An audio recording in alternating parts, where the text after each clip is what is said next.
سامیار دانشجوی معماریه. بعد از 2 سال دوری از خانواده تصمیم میگیره تابستون رو پیش عموی پیرش در یک روستای کوهستانی بگذرونه.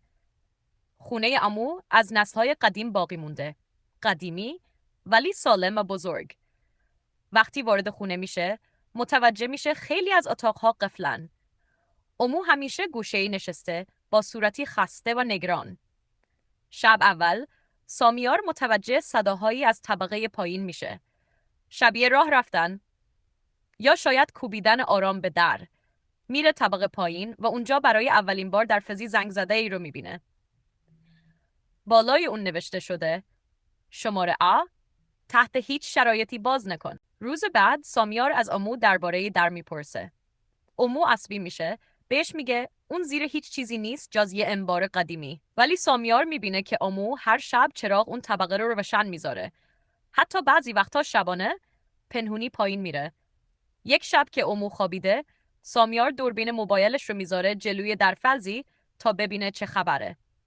وقتی ویدیو رو نگاه میکنه، مو به تنش سیخ میشه. در ساعت 30 دقیقه در خود به خود باز میشه و کسی شبیه خودش از اتاق بیرون میاد. ولی نگاهش به دوربین نیست. به اتاق بالا زل زده.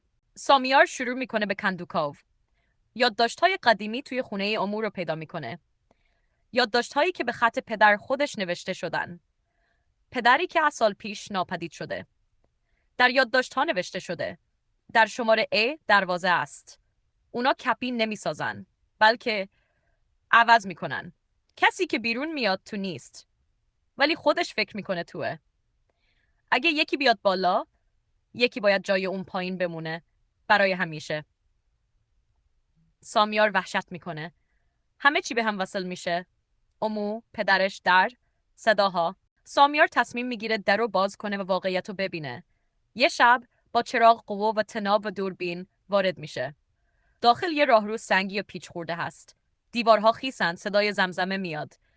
در انتهای راهرو یه اتاق گرد هست با آینه قدیمی و یک صندلی وسطش.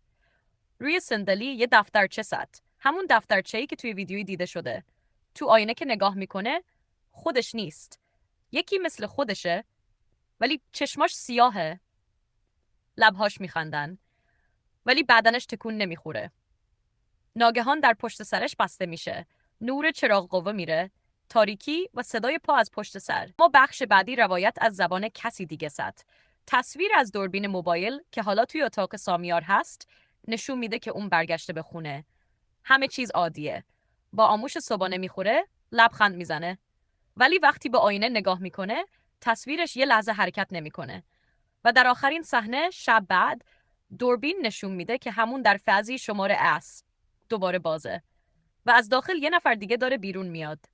این بار با صدای پدر سامیار